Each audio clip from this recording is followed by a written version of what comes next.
Hola, muy buenas noches. Mi nombre es David Morales González. Soy estudiante de la licenciatura en Derecho por parte de la Universidad Virtual del Estado de Guanajuato. Mi número de matrícula es 1800-9444. El nombre de mi asesora es la maestra Rosa María Oliveros Sánchez. Mi trabajo de investigación es acerca del reto número 6 que abordaré el tema del litigio estratégico. El litigio, el litigio estratégico es un mecanismo que hace el uso de herramientas legales nacionales e internacionales con el propósito de generar un cambio en la sociedad. Al igual, está diseñado para promover la aclaración, el respeto y la protección de los derechos humanos. Asimismo, el litigio estratégico busca concientizar a la sociedad sobre la injusticia, así como también busca el apoyar a las víctimas que fueron afectadas mediante violaciones de derechos humanos. En el desarrollo, elegí la opción 1 a atender, que se encarga del litigio estratégico y el acceso a la información. ¿Qué es el litigio estratégico? De acuerdo con Gutiérrez 2011, el litigio estratégico es el conjunto de acciones de actividad judicial encaminadas a garantizar la justiciabilidad de los derechos humanos ante las instancias nacionales e internacionales, sea el caso. De acuerdo con Miguel Carbonell, considera que el litigio estratégico es un litigio que a su vez proyecta consecuencias fuera del ámbito estricto de la litis. Es importante resaltar que el juicio de amparo es otra de las herramientas importantes para la implementación del litigio estratégico y en general sobre la defensa de los derechos humanos. En este sentido, protege la forma general a los gobernados sobre el abuso de aquellos que ostentan el ente público. ¿Cuál es la relación del derecho de acceso a la información con el litigio estratégico? La Clínica General del Interés Público, denominada CLIP por sus siglas, pertenece al Departamento de Derecho del Instituto Tecnológico Autónomo de México, ITAM. Es un proyecto de formación de abogados con responsabilidad social y educación en derechos humanos, una de las herramientas que la clínica promueve para litigar estratégicamente es el acceso a la información. El derecho a la información se ha convertido en uno de los ámbitos centrales de debate en relación del Estado con la sociedad civil. Uno de los objetos de acceso a la información es contribuir a la democratización y vigilancia del Estado de Derecho. La CLIP, como varias organizaciones de la sociedad civil, está convencida que el acceso a la información como derecho humano es un principio básico para la democracia. En sentido, es el acceso a la información pública es uno de los principios rectores de cualquier Estado democrático. Las personas requieren de acceso a la información generada por los entes públicos y de derecho. A ella se encuentra garantizado por el Estado. Ellos se encuentra consagrado en el artículo 6 de la Constitución Política de los Estados Unidos Mexicanos. Por lo tanto, el derecho al acceso a la información conlleva una seguridad jurídica para los individuos miembros de un sistema de derecho. El acceso a la información es de importancia general para la sociedad, en virtud de que la misma sociedad podrá tener el conocimiento de las actividades que desempeñan los poderes de la Unión y sus entes públicos, ellos siempre conduciéndose con apego a las normas que los regula y desempeñando su trabajo de manera adecuada. De acuerdo con el artículo 1 de la Ley Federal de Transparencia y Acceso a la Información Pública, tiene por objetivo promover lo necesario para garantizar el acceso a toda información en posesión de los poderes de la Unión, los órganos constitucionales autónomos o con autonomía legal y las entidades federativas y los municipios. En el inciso B, identifica un caso práctico en el que se haya hecho uso del litigio estratégico y del acceso a la información. De acuerdo con la Suprema Corte de Justicia de la Nación, en su resolución de juicio de amparo de revisión 654/2018, recurrente al Instituto Nacional de Transparencia, Acceso a la Información y Protección de Datos Personales, encabezado por el ministro Alberto Pérez Dayán, atiende el asunto a resolver, por el cual la segunda sala de la Suprema Corte de Justicia de la Nación declara competente para conocer del presente recurso de revisión de conformidad con lo dispuesto en los artículos 107, fracción octava, inciso A de la Constitución Federal, del artículo 81, fracción primera del inciso E de la Ley de Amparo y del artículo 21, fracción segunda del inciso A de la Ley Orgánica del Poder Judicial de la Federación. El ministro, atendiendo los antecedentes, manifiesta que el día 16 de enero del 2017 el quejoso presentó 3 solicitudes de acceso a la información ante la Secretaría de Cultura y Turismo del Estado de Puebla, mismas que fueron contestadas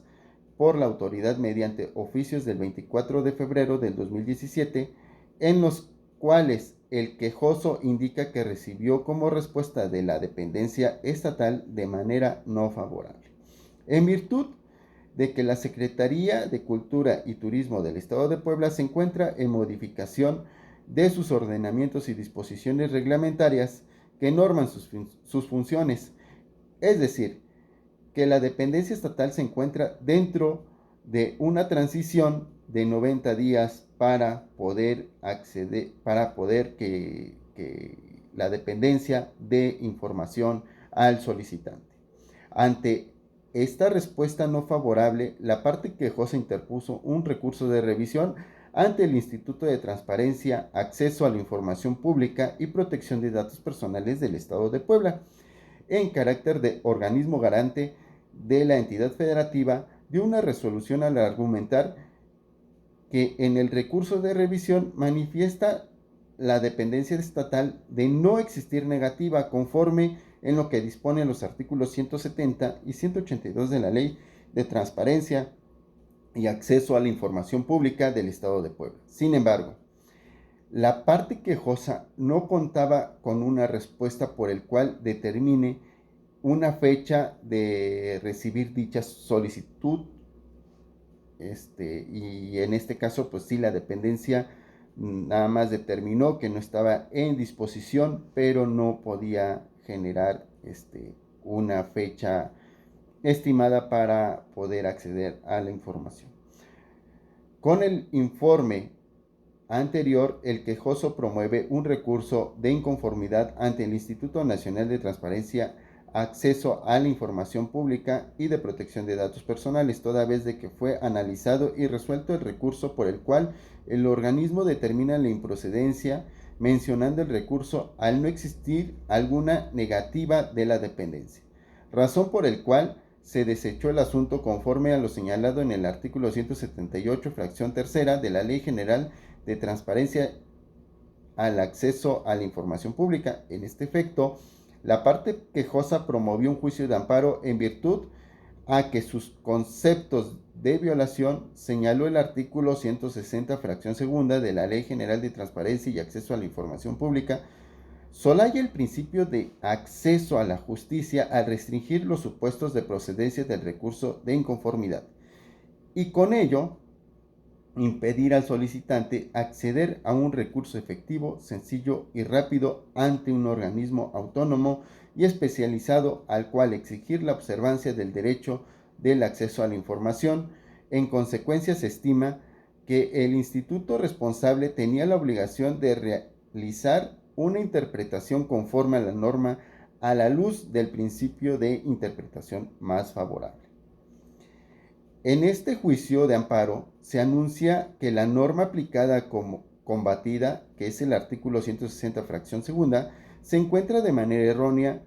en su interpretación, puesto a que la dependencia estatal y los órganos garantes que atendieron el asunto no manifestaron conformidad o modificar la clasificación de la información, o bien confirmen la inexistencia o negativa de la información. Cuestión que la quejosa, al invocar el artículo 160, fracción segunda,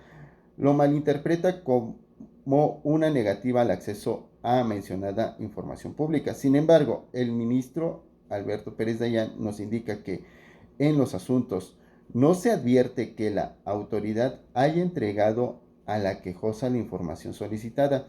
ni que el argumento en que sustentó su respuesta se encuentra previsto en la Ley General de la materia para limitar el acceso a la información, limitándose a señalar que no se encontraba en posibilidad de atender su solicitud en razón de que se encontraba en un periodo de entrega y recepción de documentos. Por ende, el desechamiento del recurso no puede interpretarse como una negativa de la información. De tal manera, dada la estrecha relación de los argumentos planteados por la quejosa, se analizaron conjuntamente los argumentos realizados a la violación del acceso a la tutela jurisdiccional efectiva y el acceso a la información, para lo cual resulta oportuno atender en cuenta el alcance de los derechos humanos y posteriormente dilucidar si las normas impugnadas se apegan al parámetro regulada constitucional. En este sentido, los principios generales del derecho humano a la tutela efectiva y de acceso a la información se invoca el artículo 17 constitucional, el cual nos anuncia: toda persona tiene derecho a que se administre justicia por los tribunales que estarán expeditos para impartirla en los plazos y términos que manifiesten las leyes, emitiendo sus resoluciones de manera pronta, completa e imparcial. Su servicio será gratuito, quedando en consecuencia prohibidas las costas judiciales. Así, las garantías procesales contenidas en el derecho humano al acceso de la tutela jurisdiccional efectiva en conjunción con el derecho humano al debido proceso. Asimismo, el acceso a la información y la protección de los derechos humanos se encuentra consagrado en los artículos primero y sexto de la Constitución Política de los Estados Unidos Mexicanos, así como el artículo 13 de la Convención Americana sobre los Derechos Humanos. Ahora bien, resulta importante tener en cuenta los alcances del derecho al acceso a la información, consagrado en el artículo 6, apartado A de la misma Constitución Política de los Estados Unidos Mexicanos, que manifiesta que la autoridad tendrá la obligatoriedad de expedir información pública al solicitante. En este sentido, tratándose del recurso de inconformidad, la legislación constriñe la procedencia del mismo a aquellas resoluciones que confirmen, modifiquen la clasificación de la información o, en su caso, confirmen la inexistencia o negativa de la información,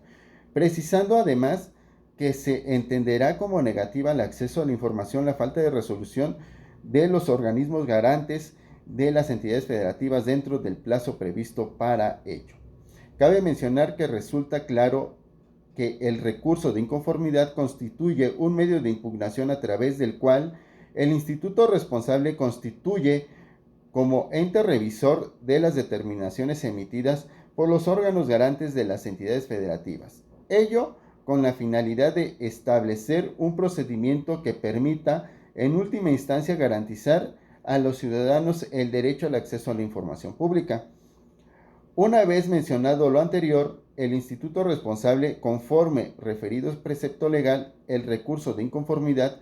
si procede contra las resoluciones emitidas por los organismos garantes de las entidades federativas que se susciten a partir de la negativa que recaiga de una solicitud de acceso a la información, sea esta expresa o implícita.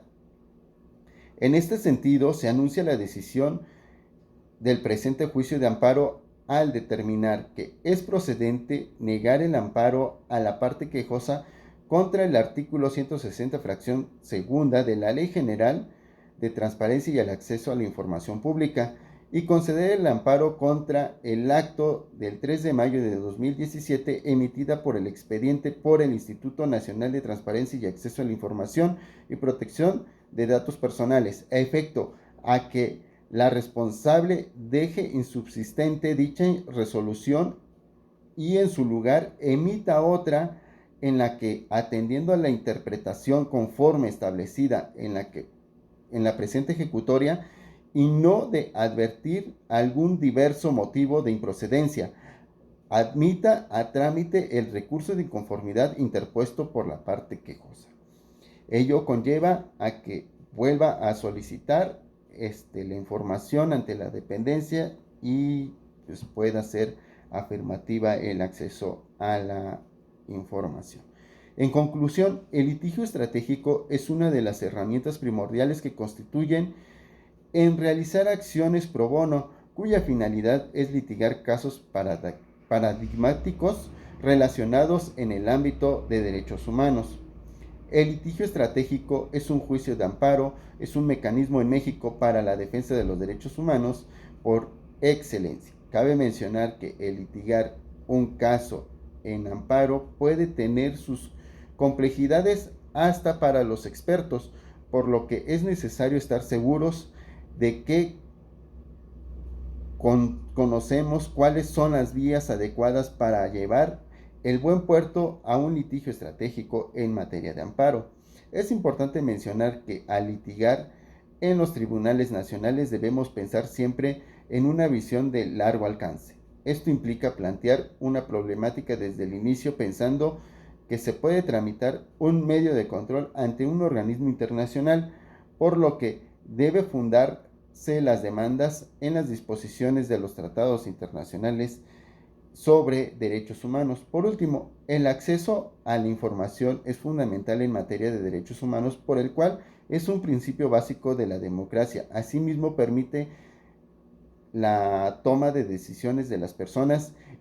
En este sentido, las personas tienen el derecho de ejercer sus derechos políticos y democráticos para elegir o ser elegidos como opción dentro de los poderes de la Unión, ello fomentando la actuación de las personas en la vida pública de nuestro país, así como ejerciendo sus derechos políticos.